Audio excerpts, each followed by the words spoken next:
Olá, saudações a todos. Eu sou o professor Alexandre Lousada, da Rede Fitec, e hoje eu vou ter uma conversa com meu amigo Gustavo Guanabara. Olá, muito obrigado Lousada. É muito bom, né? Eu nem sabia que era você que ia estar aqui para conversar, a coisa fica mais fácil, né?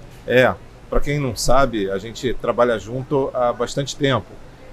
Na verdade, eu queria trabalhar mais tempo com ele, né? Mas a gente acabou se encontrando e tendo o prazer de trabalhar juntos na Rede Fitec.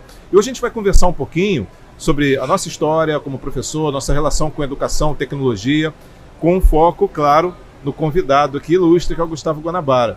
Falando nisso, Gustavo, vou te chamar de Gustavo às vezes eu te chamar de Guanabara por causa da nossa intimidade, mas eu sei que todo mundo te chama de Guanabara, né? Tem gente que nem sabe que meu nome é Gustavo, Lousada. É verdade. Mas então, Guanabara, eu queria que você contasse brevemente, eu sei que muita gente já sabe, né?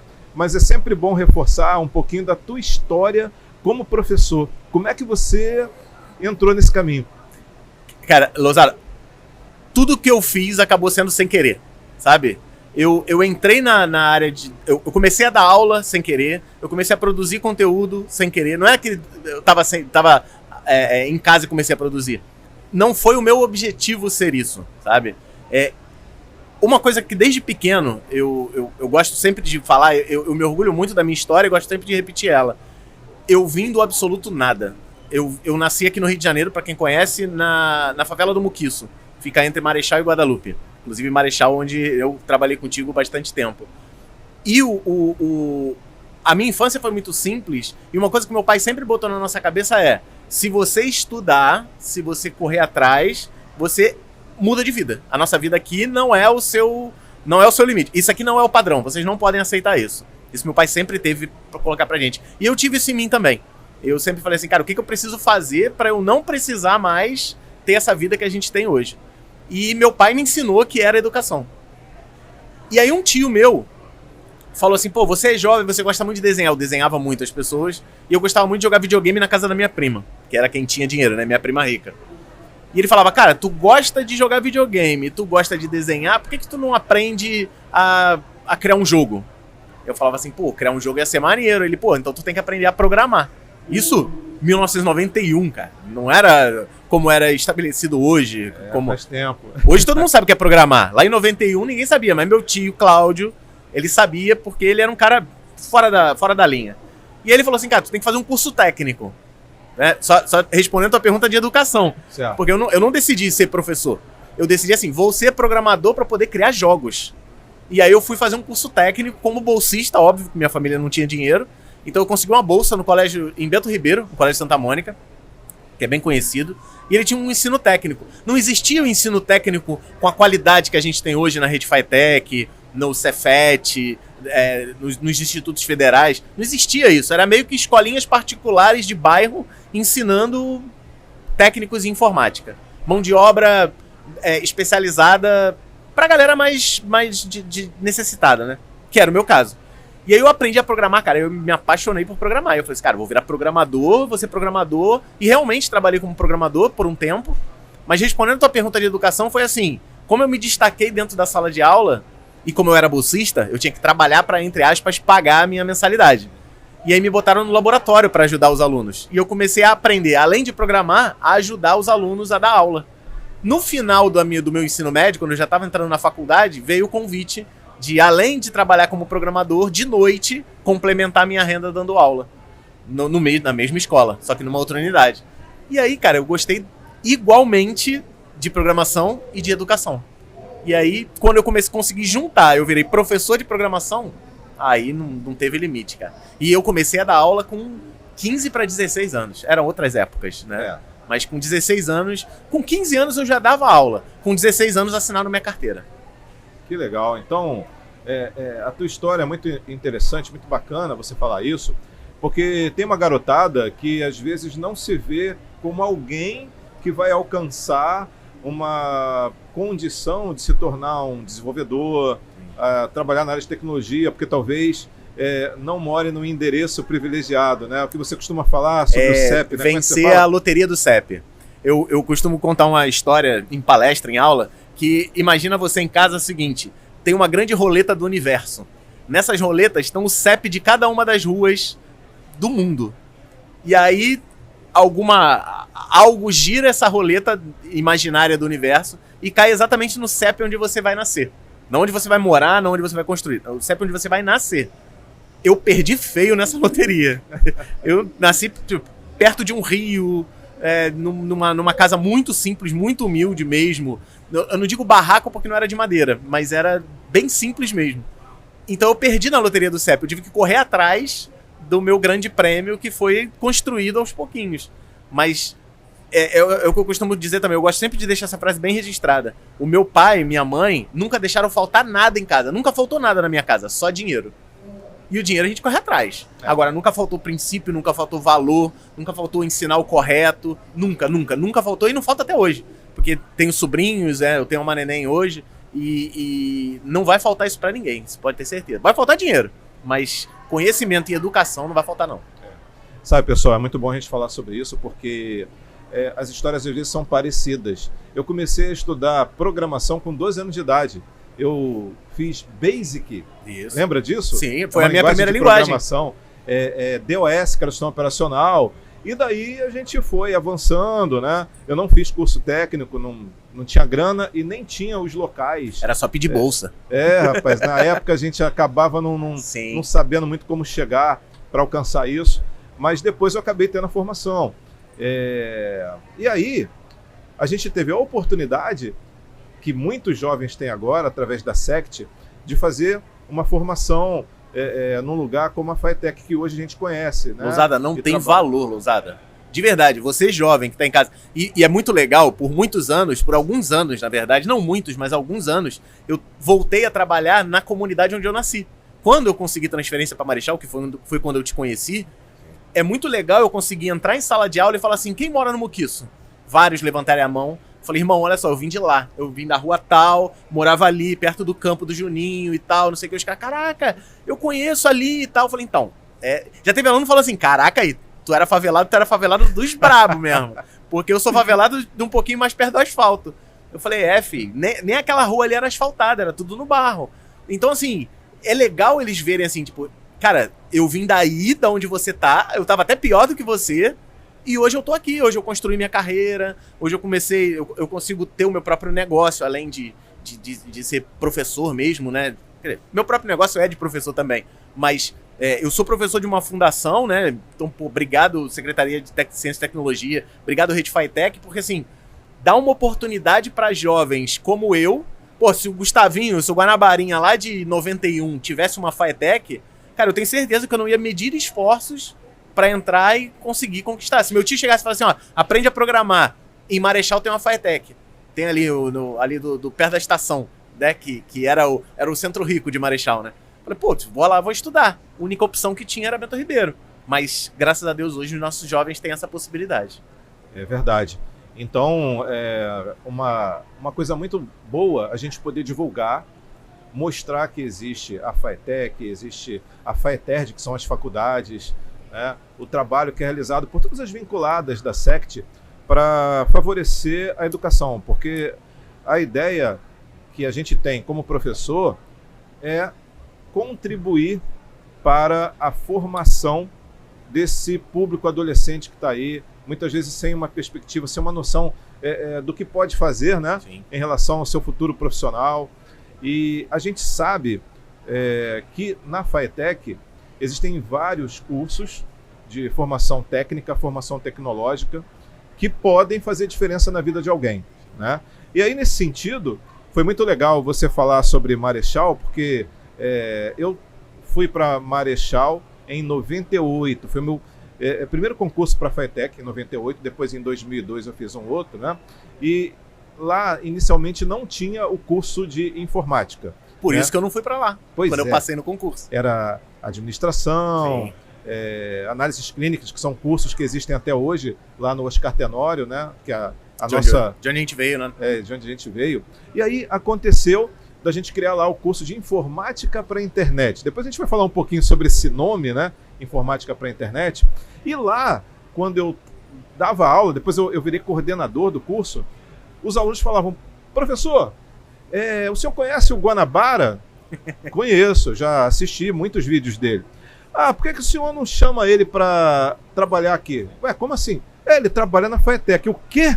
Aí a gente correu atrás até que ele veio, né? E assim, te conheci através de um projeto muito, muito bacana, chamado Curso em Vídeo. Eu queria que você aproveitasse esse espaço aqui para contar um pouquinho da história desse projeto e como é que ele influenciou na tua vida até hoje. Cara, assim, eu vou contar de forma resumida pra gente ter mais o que conversar, né? Mas basicamente, em 2006, eu comecei, além de trabalhar... Não, 2006 não. Em 2005, eu comecei... Perdão, 2005. Em 2005, eu comecei a ver dentro de sala de aula a necessidade dos meus alunos em sala. Eu ensinava uma linguagem de programação, aí o aluno perdia uma aula e esquecia, não conseguia acompanhar. E hoje em dia não tem a facilidade, naquela época, né? Não tinha a facilidade que a gente tem hoje em dia de vou lá na internet, procuro o que eu perdi para eu poder estudar. Falei, cara, eu vou fazer o seguinte, nem tinha internet direito, né, no Brasil. Falei, cara, vou fazer o seguinte, vou gravar as aulas que eu daria em sala, só que em vídeo. E vou disponibilizar para os meus alunos em CD. E eu trabalhava dando aula para os meus alunos e entregava CDs quando eles perdiam uma aula ou quando eles tinham uma necessidade. Depois eu levei essa prática para a internet. Eu peguei os conteúdos dos meus CDs e joguei num servidor lá nos Estados Unidos. Só que eu fui expulso desse servidor. Falaram assim, você não pode mais estar aqui porque está tendo muito download das suas aulas. Hoje em dia isso é inimaginável, mas lá em 98, que era mais ou menos esse ano que eu tô falando, eu errei o ano na hora que eu falei. 98 era inimaginável, hoje é inimaginável, 98 era uma coisa comum, quando tinha muito download, o servidor te expulsava. E eu fui expulso, e voltei a entregar CD. Dando aula na FATEC, teve um dia que eu tava dando aula, falaram assim, tem um empresário querendo falar com seus alunos. E esse empresário era o dono de uma empresa de hospedagem, que é o Cauê, que você conhece também, sim, né? O Cauê Linden, que é diretor da Hostnet. Aí eu contei essa história pra ele, cara, vamos botar tuas aulas no ar de novo. Falei, pô, tu não vai me expulsar? Ele, não vou te expulsar não. Eu falei, pô, mas tu não vai me cobrar nada, né? Porque é caro a hospedagem. Ele, não, vamos na camaradagem. E aí eu comecei a botar minhas aulas disponíveis de novo pros meus... Lousada, juro pra você, o objetivo era ensinar pros meus alunos. Só que, por que eu tinha sido expulso da outra empresa lá de hospedagem? Porque lembra de um site chamado Baixa Aqui? Lembro. Era bem conhecido. Lembro. O dono do Baixa Aqui descobriu minhas aulas na internet e começou a disponibilizar no Baixa Aqui. Então, do nada, as minhas aulas passaram a ter de 80 visualizações por semana a 80 mil visualizações por semana também. E isso acabou tirando minhas aulas do ar. Eu nem sabia disso, depois é que eu fui descobrir. E aí eu entendi que a minha sala de aula não é presa dentro de 4 paredes. Falei, cara, eu vou fazer minha sala de aula fora da minha sala presencial e também vou criar uma sala de aula na internet. Comecei no Videolog, você que é antigo em casa com certeza vai saber o que é o Videolog, mas logo depois eu fui pro YouTube, porque o YouTube estava crescendo mais. E eu criei um projeto chamado Curso em Vídeo, que é um nome que estava disponível, por incrível que pareça, um nome muito forte. Curso em Vídeo é um nome forte, e estava disponível no YouTube. É uma história longa, mas eu vou dar uma encurtada. E aí eu comecei esse projeto. E, Lousada, por 2 anos, sabe quanto que eu ganhei em 2 anos? Quanto? $100. $100, cara. Mas o meu objetivo... Eu falei em algum momento que eu ia criar uma sala de aula fora da sala pra ganhar dinheiro. Eu já tava ganhando meu dinheiro em sala de aula. Pra mim, minha carreira já tava ali estabelecida. Eu só tava ajudando a comunidade. E aí, alguns anos depois, em 2017, começou a crescer absurdamente. E aí veio 2020, todo mundo sabe o que aconteceu em 2020. Todo mundo teve que ficar trancado em casa, estudando de casa. E aí qual era a única oportunidade de estudar? O meu material. Então assim, da pandemia pra cá, houve uma explosão muito grande de visualizações. Eu parti de... O canal já tinha crescido. Eu saí, antes da pandemia, de 700 mil inscritos para depois da pandemia, 2,5 milhões de inscritos. Que é quanto a gente tem hoje. Então assim, o projeto do Curso em Vídeo virou muito maior, virou minha maior sala de aula a céu aberto, vamos chamar assim. Hoje a gente tem aproximadamente 6 milhões de visualizações todo mês das nossas aulas. Hoje a gente tem mais de 25 cursos disponíveis gratuitamente para a comunidade. Muitos dos cursos, eles são matérias da FATEC, são matérias de um monte de lugar, né? Como você falou, o meu objetivo é ajudar o teu aluno dentro de sala de aula e o meu aluno dentro de sala de aula a não desistir. Que a gente sabe, né? A gente sabe aqui, falar para talvez quem esteja assistindo, tecnologia é uma das áreas que mais tem desistências de pessoas. Né? O cara entra achando que é uma coisa, e aí ele vê que tem que aprender programação, envolve um pouquinho de matemática, os comandos são em inglês, e acaba frustrando a pessoa que acha que programar é igual filme, né? Que o cara vai sentar, botar um capuz e vai digitar as coisas lá, vão começar a cair letras verdes pela tela, e eu vou criar um software que eu vou ficar bilionário em uma semana, sabe? Quando ele vê que não é isso, ele tem uma desistência muito grande. Então, como é um curso de muita desistência, o que eu fiz, estrategicamente? Vou pegar as matérias, porque eu sou professor em sala de aula. Eu sei quais matérias mais frustram e quais matérias mais fazem o aluno desistir, vou gravar essas aulas em vídeo. E até hoje eu estou fazendo isso, continuo... Eu inclusive, vou sair daqui hoje e continuar gravando aula para poder disponibilizar. Virou um negócio, né? E como isso ajudou na época da pandemia, ajuda até hoje, né? Muitos alunos que estão com a gente em sala de aula, né? Utilizam seu material. Na FATEC, esse material é bastante utilizado. Então, acaba que foi uma maneira também de contribuir para os nossos alunos da rede FATEC e para os estudantes de computação, de informática de um modo geral. Mas, repito, tudo sem querer. Meu objetivo não era ser professor, meu objetivo era ser professor, era ser programador e criar um jogo. Nunca criei um jogo na minha vida. Só os bobinhos, né? Meu objetivo nunca foi ser produtor de conteúdo, trabalhar com isso. Meu objetivo sempre foi assim, vou sair daquela vida, né? O meu objetivo inicial era, eu não quero ter essa vida que a loteria do CEP me deu. E hoje, graças a Deus, eu não tenho mais, sabe? Então, é possível sim, foi sem querer sim. É porque às vezes o jovem, ele acha assim, eu tracei aquela reta ali, tá desviando dela, eu me frustro, não é o que eu planejei, então eu vou largar tudo. Cara, persiste, porque o caminho às vezes é até mais bonito. Eu nunca imaginei esse caminho que eu tracei hoje, nem nos meus melhores sonhos. Se eu continuasse na mesma reta que eu tava lá em 2005, 2006, eu continuaria uma ótima carreira, dando aula em sala de aula para vários alunos e tudo mais. Então hoje eu consigo ter uma vida diferente, proporcionar uma vida diferente para minha família também. E, cara, educação muda vidas de verdade. É uma frase que eu não posso deixar de falar. Qualquer lugar que eu vou falar, podcast, palestra, educação é perigosíssima. Ela muda a sua vida para melhor, assim, não é da noite pro dia, mas ela muda de uma maneira definitiva. Perigoso no bom sentido, né? Sim, claro. Agora, vamos falar um pouco sobre os cursos da FATEC. Eu acho importante a gente aproveitar essa oportunidade para falar para as pessoas sobre a FATEC e os cursos que ela oferece. Sim. É muito comum, a gente já viu isso muitas vezes, tá, pessoal?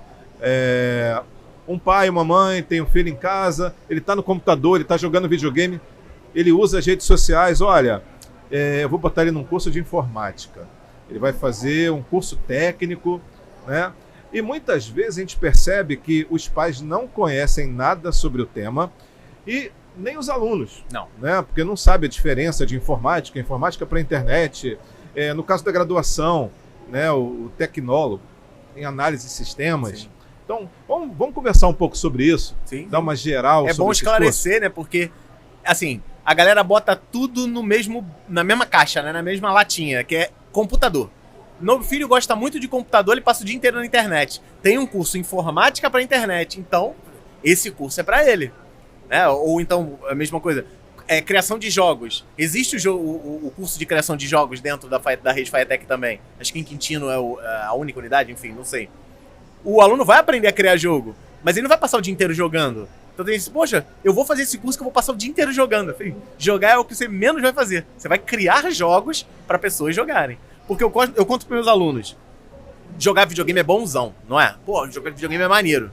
Você já ganhou dinheiro jogando videogame? Pô, nunca ganhei. Falei, quem ganha dinheiro? Pô, quem cria o jogo. Falei, então, quem cria o jogo é o profissional que vai fazer você se divertir. Então você pode ser o profissional que se diverte, mas você também pode ser o profissional que cria a diversão. E quem cria a diversão ganha muito mais dinheiro. Mas precisa desse esclarecimento que você falou, sim. É verdade. Porque informática, curso técnico de informática, é um curso mais geral, né? Sim. As pessoas aprendem a programar? Sim. Mas também aprendem sobre banco de dados, redes. Então, a pessoa quer montar uma rede, não sabe como fazer para interligar um computador com outro, através de um cabeamento ou através de sinal Wi-Fi. Então, ele vai ter esse conhecimento no curso técnico de informática. Mais aberto, né? Mais aberto. Mas a gente tem aqueles cursos mais específicos. Informática para internet é focado em ensinar a pessoa a desenvolver sites, a desenvolver aplicativos móveis. A gente tem o curso específico de redes de computadores, desenvolvimento de jogos, que o Guanabara acabou de falar agora. E temos também a graduação tecnológica. Muita gente não sabe, mas a FATEC também tem os cursos de nível superior. Em Quintino tem o curso de tecnólogo em análise de sistemas. Em Petrópolis também tem um curso de tecnologia, aliás, belíssimo o espaço lá em Petrópolis, vale a pena visitar. Paracambi, que é um lugar mais próximo ali da região serrana, né, sul-fluminense, e aí é uma oportunidade legal para as pessoas ali da região estudarem sobre tecnologia, além de outros cursos. A gente está falando de informática aqui porque é a nossa praia, né, minha do Guanabara, mas cursos de automação, cursos relacionados à eletrônica, os cursos mais tradicionais como administração. Então, entrando no site da FATEC, você já consegue ver muita coisa, tá? E, claro, entrando nas redes sociais, nas plataformas que a FATEC possui. E, olha, é muito legal também a gente destacar a possibilidade de qualquer pessoa estudar informática básica, estudar alguns cursos de duração mais curta em unidades da FATEC, que o pessoal chamava muito de CVT, né? Mas que são unidades menores que oferecem cursos de curta duração. Então são várias unidades espalhadas pelo estado do Rio de Janeiro que podem contribuir, porque hoje a gente está vivendo mais um período de transição. Temas como inteligência artificial, internet das coisas, são falados toda hora, né, Gustavo? Tá na moda agora. E aí, entender como isso funciona é importante. Aliás, eu até queria aproveitar essa parte agora dessa nossa conversa para você falar um pouco sobre inteligência artificial. Você tem produzido muito conteúdo sobre isso. Tem, a gente criou um curso, numa das iniciativas do meu canal, né, do curso em vídeo, é um curso de inteligência artificial, que inclusive já está no segundo módulo, já tem para mais de 50 aulas publicadas. E o foco não é na galera técnica, eu fiz questão de, quando a gente começou a correr atrás dos parceiros que iam proporcionar esse curso acontecer, de falar assim, eu não quero criar um curso de IA para programadores, eu não quero criar um curso de IA para técnicos específicos, eu quero criar um curso de inteligência artificial para qualquer pessoa. Qualquer pessoa que queira entender o que é inteligência artificial, eu quero que procure no YouTube, ou eu quero um curso genérico de IA, eu quero saber o que é IA.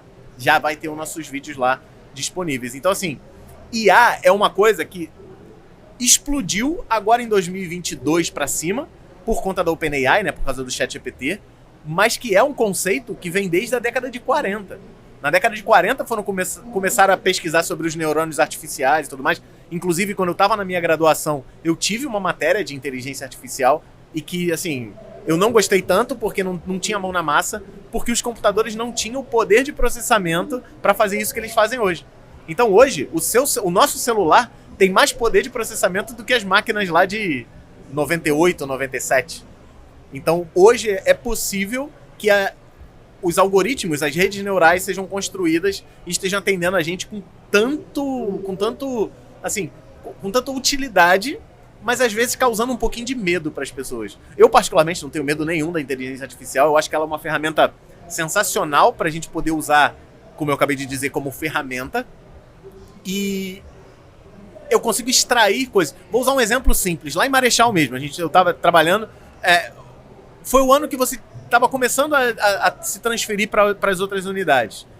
Eu sentia que os alunos tinham muita dúvida. E eu sentia muita frustração, porque o meu horário era o seguinte: eu encontrava com eles na segunda-feira e depois eu só ia encontrar com eles de novo na outra segunda-feira. Ou seja, terça, quarta, quinta, sexta, sábado e domingo, se o aluno tivesse dúvida, ele tinha que guardar essa dúvida para ele, chegar na segunda-feira, vencer a vergonha de perguntar, porque os nossos alunos, né, eles às vezes têm vergonha, apesar de eu agir de uma maneira que eles não tenham vergonha de perguntar, mas às vezes ele até esquecia, eu esqueceria. Se eu tivesse uma dúvida na terça-feira e eu só pudesse tirar ela na outra segunda, eu com certeza hoje esqueceria. Então o que eu fiz? Eu falei, poxa, eu já estou estudando inteligência artificial há muitos anos. Eu aprendi treinamento de modelo. É fine tuning, é uma técnica. Eu consigo pegar um modelo de uma rede neural e fazer ela responder de uma maneira personalizada. Aí o que eu fiz? Eu tô produzindo conteúdo há 11 anos. Né? Esse ano faz 11 anos que eu gravo vídeos pro YouTube. Peguei aquele conteúdo todo e falei, ó, eu falo... rede neural, inteligência artificial, eu falo desse jeito com os meus alunos, eu ensino essas matérias, toma esses vídeos, toma esses livros, toma esse conteúdo todo, e a partir de agora você, sempre que alguém for conversar com você, você vai responder como se fosse eu. Você vai se comportar como se fosse eu. E se meu aluno tiver dúvida no domingo, qualquer horário, né? Não disse dia. Se meu aluno tiver alguma dúvida, ou tiver com código errado sem conseguir consertar, você vai ajudar ele.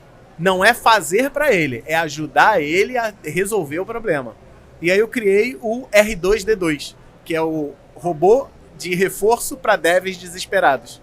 Que a galera podia, assim, a qualquer momento que eu não estivesse em sala, o aluno poderia estar com a dúvida, pergunta pro robozinho, e o robozinho daria uma resposta como se fosse eu. E chegou ao ponto, Lousada, de eu estar dando aula na segunda-feira, o aluno ter uma dúvida, falar assim, Guanabara, tira uma dúvida aqui, e o colega do lado cutucar ele e falou, cara, deixa o Guanabara quieto lá no cantinho dele, pergunta pro robô. Falei, caraca, eu venci.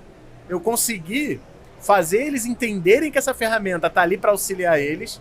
A ferramenta não cuspia a resposta em si, ela ensinava como chegar nessa resposta e funcionou.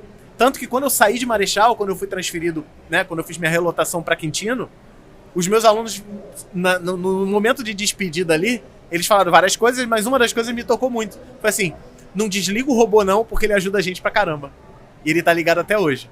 E me gerando custo, tá? Porque cada dúvida que eles tiram, num pacotinho, né, semanalmente, é cobrado um dinheirinho lá, porque eu usei uma IA proprietária e eu só fiz o fine tuning dele.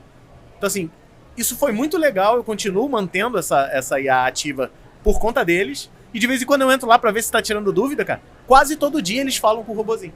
Ou seja, quase todo dia surgem dúvidas, e quase todos os dias eu continuo virtualmente ajudando eles, tanto com os vídeos quanto com a IA que eu construí pra eles. Ficou bem legal. Muito bacana.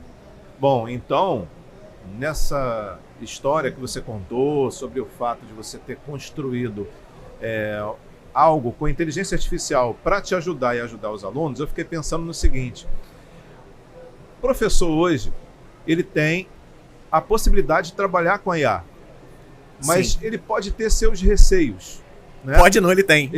Exatamente. E o aluno também pode usar a inteligência artificial, as ferramentas disponíveis aí, para potencializar o seu aprendizado. Mas, assim como já aconteceu com outras tecnologias, a gente vê muita discussão se isso vai ajudar ou se vai atrapalhar. Aquele aluno que talvez não vai estudar, mas vai entregar a pergunta para a inteligência artificial responder, e aí ele não precisa fazer mais nada. Sim. Né? Aquela história, eu já vi até meme assim, né? O professor, ao invés de preparar a aula, quem prepara é a IA. E o aluno, ao invés de fazer o trabalho, a atividade de avaliação, quem vai fazer é a IA. Hoje em dia, dentro de empresa, tem isso. Botei minha empresa para mandar os e-mails de prospecção para os clientes, tudo feito com IA. Aí o cliente do outro lado fala assim, eu recebo todos os meus e-mails e respondo tudo com IA. Agora virou uma conversa, IA tá falando com IA. E aí, raciocinando na tua linha, é o seguinte, professores hoje, se o professor tá usando IA para preparar a aula dele, nossa, parabéns. Porque o que me para, a grande maioria é, pô, Guanabara, como é que eu sei que o meu aluno tá usando chat... Eles não falam IA, né? Eles falam, como é que eu sei que meu aluno tá usando chat GPT para fazer meus trabalhos? A minha resposta que eu criei foi a seguinte, o teu aluno tá respirando? Aí ele, tá, por quê? Então ele tá usando.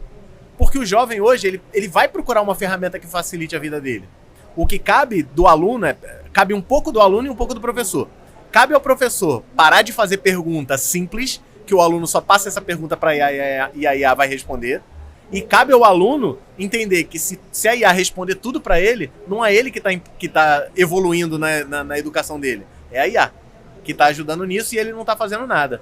Então, assim, hoje, o que eu tô tentando conscientizar o grupo de professores, a gente tem feito evento lá na Rede Fitec, a gente fez, inclusive, na semana passada um evento, né? No mês passado a gente fez um evento também junto com a Unifitec, que é dar o ferramental pro professor, conscientizar ele de como usar a IA na sala de aula e conscientizar, dar algumas dicas, alguns insights para ele de como eu vou começar a pedir as coisas pro aluno para dar trabalho pro aluno correr atrás desse conteúdo. Então, assim, dá para você passar um trabalho de uma forma que o aluno vá ter trabalho até para pedir para o IA. A IA vai ter que raciocinar e aí você consegue usar, eu falo isso durante as apresentações, assim, vou dando dicas pro professor. Pô, professor de biologia, por que você não faz desse jeito? Ó, um tipo de atividade. E eu vejo que muitos professores falam assim, caraca, eu não tinha visto dessa maneira. Então, assim, eu tô tentando, nos últimos 2 anos, o meu principal objetivo de plantar na cabeça das pessoas, principalmente alunos e professores, de que a IA é uma ferramenta que pode ajudar demais, mas que ela pode te tornar muito preguiçoso. Sabe? Você não pode se distanciar do raciocínio lógico. Por exemplo, na nossa época, surgiu a calculadora. Não tinha calculadora antes. Aí qual era a missão dos professores? Tá proibido usar calculadora. Tá proibido usar tabela periódica, porque isso aí, né? Só que aí o que os professores perceberam? Professor de matemática, principalmente. O fato não é o saber usar calculadora ou não. É saber que números você vai somar, que números você vai subtrair. Isso tudo depende do raciocínio. Então a forma de passar exercício para os alunos de matemática mudou de anos e anos para cá.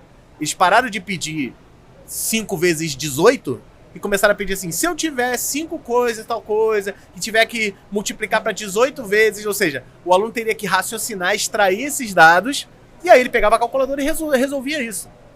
E esse mesmo negócio da demonização da calculadora aconteceu quando a internet chegou.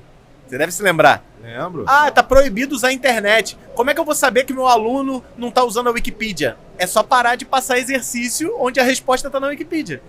Sabe? Ah, não, eu peço pra ele escrever no papel almaço. Tá, ele vai abrir o Wikipedia e vai escrever no papel almaço. Então, assim, essa batalha contra a tecnologia, é o que eu falo pros professores, ela já foi perdida pelos professores. Não adianta você não querer que seu aluno use a tecnologia. Ele vai usar.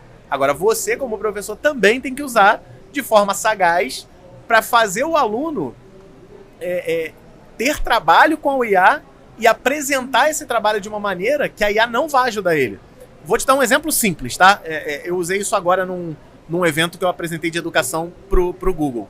Falei assim, poxa, o que um professor de história tradicional vai fazer? Ah, olha, eu quero um trabalho sobre a história de Juscelino Kubitschek. Juscelino Kubitschek foi importantíssimo pro Brasil, né? Eu quero um resumo sobre a vida dele. Beleza, você vai entrar no ChatGPT, vai pedir, eu quero um resumo do Juscelino Kubitschek, ele vai fazer um resumo muito melhor do que muita gente. Ele só não vai fazer resumo melhor do que um autor de um livro que escreveu a biografia do Juscelino Kubitschek. E por que eu estou usando esse exemplo? Porque existe uma biografia do Juscelino Kubitschek, escrita por um ótimo autor, que está disponível gratuitamente na internet. O que eu sugeri para os professores? No lugar de pedir um trabalho, fale sobre a vida de Juscelino Kubitschek, o que a IA vai te entregar em 2 palitos, por que você não faz o seguinte, olha só, sobe essa biografia do Juscelino Kubitschek para uma IA, faz essa IA entender que ela é o Juscelino Kubitschek, e você, aluno, vai entrevistar Juscelino Kubitschek nos assuntos que você achar importante. E aí o aluno teria que criar a perguntar para essa IA que é o Juscelino Kubitschek representado. Sim. E o que daria a nota? Primeira parte da nota, a criatividade das perguntas. Segunda parte da nota, eu posso criar uma representação ao vivo na minha sala de aula, onde um aluno é o entrevistador e o outro aluno é o Juscelino Kubitschek. E eles pegariam o resultado dessa IA e interpretariam dentro de sala de aula. Sim. Um terceiro momento de uma prova. Por que eu não consigo gerar um vídeo do Juscelino Kubitschek falando uma dessas frases da entrevista? Ou seja, eu vou dar trabalho pro aluno, porque ele vai ter que aprender a mandar para IA, ele vai ter que treinar a IA, vai ter que começar a dar prompts para a IA começar a se comportar como Juscelino Kubitschek. E você que está em casa, não se engane, isso não é difícil de fazer hoje em dia, com as tecnologias que tem. E eu consigo fazer o meu aluno entregar um trabalho sobre Juscelino Kubitschek, entendendo quem foi Juscelino Kubitschek, porque ele teve que estudar para poder fazer isso, ele teve que criar as perguntas certas, ele teve que decorar as respostas para poder fazer a apresentação, e ele teve que entregar um vídeo de uma frase que ele achou importante. Para ele achar uma frase importante, ele tem que ler o trabalho inteiro. Ou seja, eu dei trabalho para o meu aluno, ele usou IA, e eu tive um resultado que eu nunca teria em sala de aula. Essa é a cabeça que tem que ter um professor, na minha opinião, hoje em dia. Não, você está correto. A gente tem que se adaptar a essa realidade, né? Tanto no nosso caso como professor e no dia a dia mesmo, saber usar essas ferramentas para nos favorecer quem está à nossa volta. No caso do professor, preparar aulas de qualidade ainda melhor para os alunos e ter aquele pensamento de que Quando a gente leva o aluno para um laboratório, por exemplo, ele vai usar o computador. Mas se a gente não preparar uma aula adequada para um laboratório, vai acontecer como deve ter acontecido na tua época lá atrás, né? Computadores ligados e o professor dando aula no quadro igualzinho como daria em sala. Exatamente. E outra, né? O aluno fazendo desenho da bandeira do Brasil lá no Paint, né? Jogando Roblox. Jogando alguma isso. outra coisa. Isso naquela época era assim. Hoje tem Roblox, hoje tem uma série de atrativos que vão chamar mais atenção do que a gente. E sabe que é uma coisa muito importante que eu esqueci de dizer, agora você falando eu lembrei? O professor ele também tem que entender, primeiro entender e depois ensinar para o seu aluno que a resposta da IA não necessariamente é verídica. Tá? As IAs, elas trabalham com uma resposta provavelmente, estatisticamente provável. Por quê? Elas trabalham com cálculo vetorial. Toda resposta que o ChatGPT, o Gemini ou qualquer IA que você use na sua casa hoje te dá, não é resultado da verdade. É um resultado de, provavelmente essa palavra vem depois dessa. E aí eles vão formando as respostas. Só que essas respostas são tão convincentes que as pessoas acreditam que aquilo ali é a mais pura verdade. E faz um teste agora. Abre o seu ChatGPT, abre o seu Gemini e lá embaixo da caixinha onde você digita o prompt, tá escrito lá: as respostas dadas aqui podem não ser verídicas, verifique sempre. Então, verificar os fatos, verificar as respostas dadas pelas IAs também é um trabalho que o professor tem que dar para o aluno. Porque elas podem, eu não gosto desse termo, mas é usado popularmente, alucinar. Ah, IA alucinou. O que é IA alucinou? Ela não disse a verdade. Ela disse o que é provável de ser dito. Entende? Então, assim, quer ver um paralelo que eu gosto sempre de traçar? Todo mundo na sala tem um amigo CDFzão. Toda sala de aula tem um amigo muito CDF, aquele cara muito inteligente.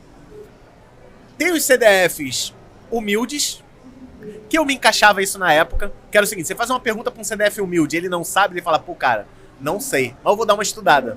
O que é o CDF padrão?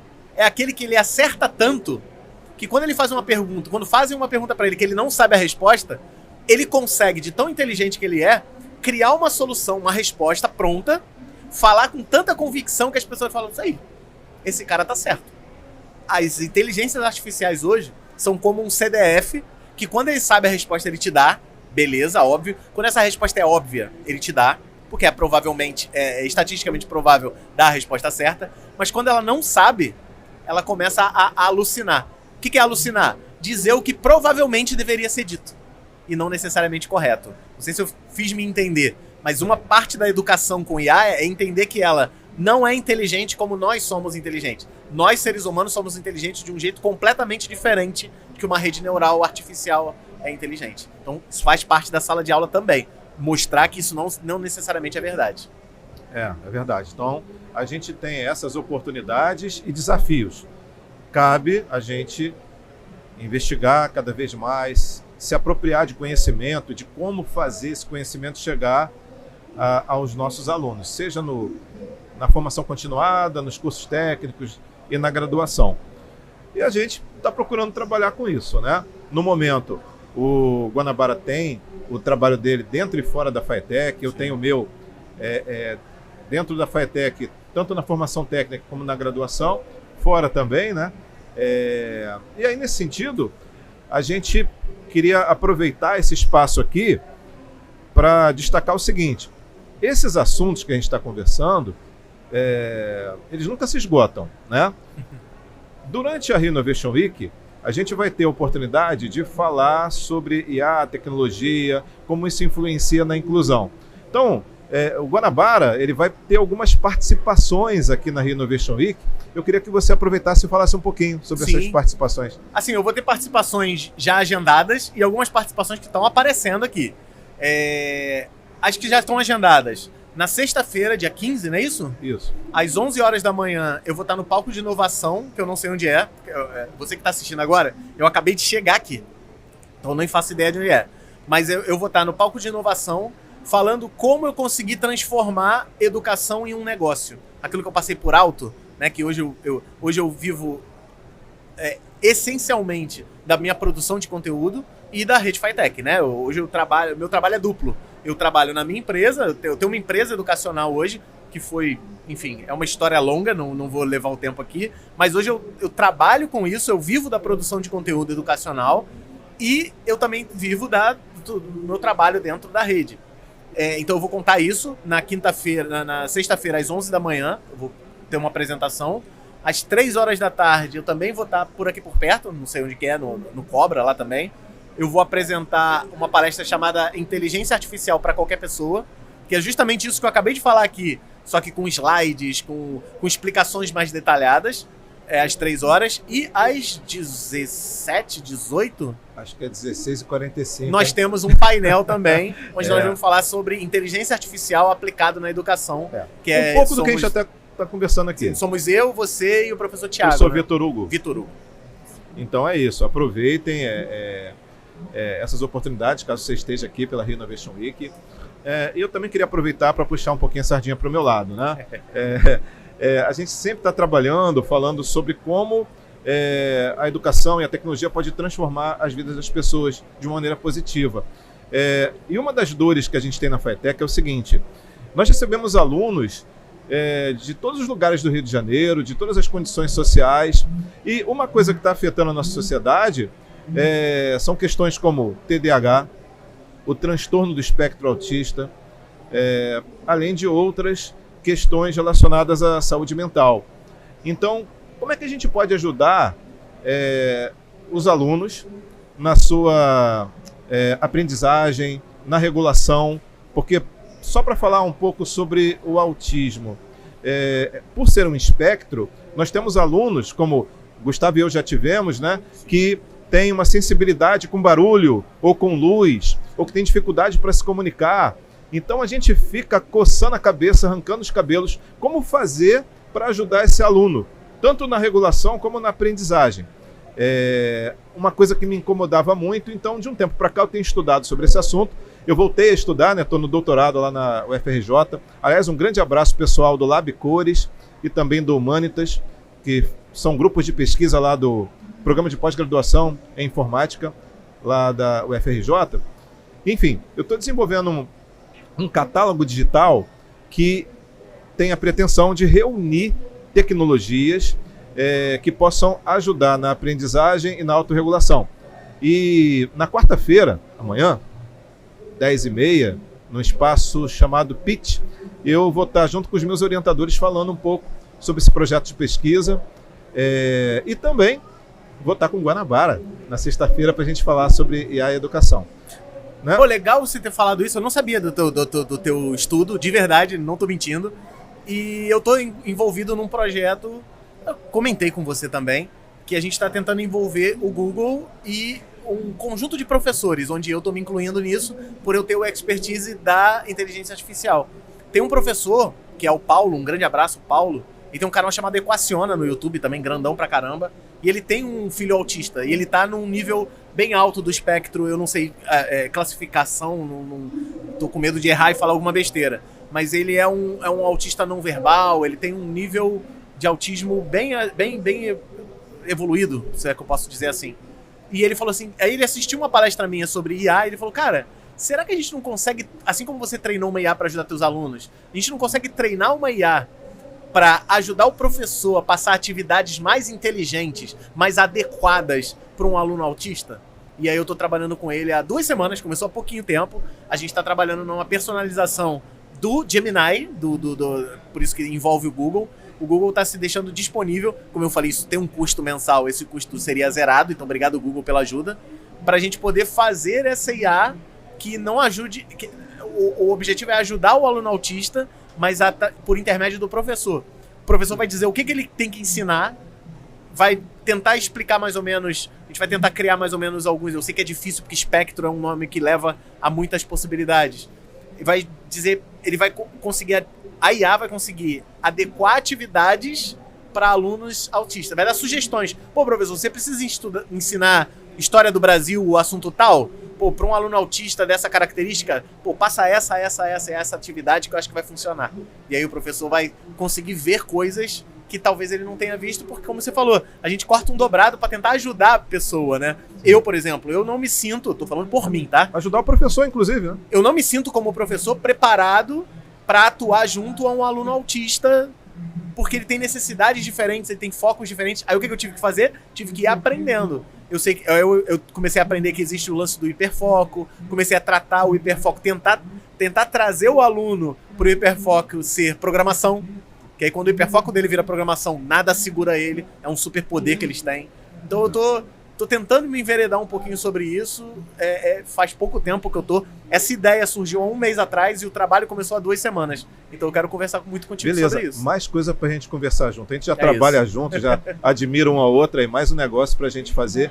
E assim, a Faetec faz um trabalho muito bonito nessa questão, porque nós temos lá uma unidade chamada Favo de Mel, faz um trabalho fantástico lá em Quintino, e nós temos muitos profissionais que estão contribuindo bastante para essa questão dentro da rede Faetec. Inclusive, na unidade que a gente veio, tem uma sala de recursos específica para lidar lá no Cartenório. Outras unidades também têm sala de recursos com pessoas trabalhando ali para tentar contribuir para as atividades de aula, né? Mas nós também, lá onde a gente trabalha, Diretoria de Desenvolvimento Educacional, DDE, lá tem um grupo que trabalha com essa questão da inclusão, né? Então, tem muito o que se fazer ainda nesse caminho, né? E eu acredito que a IA pode ajudar bastante, né? Depois a gente já vai conversar um pouco mais, vou te apresentar os meus orientadores, a minha querida professora Mônica, que vai estar aqui, inclusive, a Mônica Ferreira da Silva, ela é da UFRJ, pesquisadora, e ela coordena o Grupo Humanitas. E tem o Tiago França, meu amigo lá da Universidade Rural, meu co-orientador. Quem sabe, né, a gente consegue fazer alguma coisa aí para contribuir para esse catálogo. Isso é bem legal, é bem legal. Bom, gente, a gente agradece aí esse tempo, a paciência de vocês. Claro que o Guanabara tem muito a dizer e muito a oferecer. E vocês podem seguir ele nos canais, né? A gente tem também os canais da Faetec, tem o meu também. A gente vai dar um jeito de essa informação chegar até vocês. E para fechar, a educação é para todo mundo. Ela tem esse poder transformador. E a Faetec, a SECT, fazem um trabalho para levar isso para as pessoas. Só para vocês terem uma ideia, vai rolar uma coisa muito bacana a partir de setembro. Nós temos uma parceria acadêmica com uma empresa de tecnologia chamada Cisco. Então, a partir de 1º de setembro vai rolar um evento chamado Maratona de Cybereducação. A ideia é ajudar as pessoas a ter uma formação na área de cibersegurança. Então, a gente vai divulgar nas redes da Faetec um link de acesso gratuito a um curso introdutório sobre cibersegurança. Então, fiquem de olho nas nossas plataformas que a gente vai fazer esse informe, essa divulgação para vocês. Muito obrigado aí pelo papo, Guanabara. A gente vai continuar rodando aqui pelo espaço. A gente está aqui do lado, né? Sim. O estande da Faetec é bem aqui do lado. Se quiserem ver a gente, dá um alô. E a gente vai estar rodando aí pelo evento, que é muito grande, né? Para tentar contatar as pessoas. Estamos abertos aí a boas conversas. Obrigado, Faetec. Obrigado, SECT, pelo convite aí. E também, qualquer coisa, só chamar a gente no cantinho e conversar, que a gente está nesses dias aí disponível para isso. Valeu!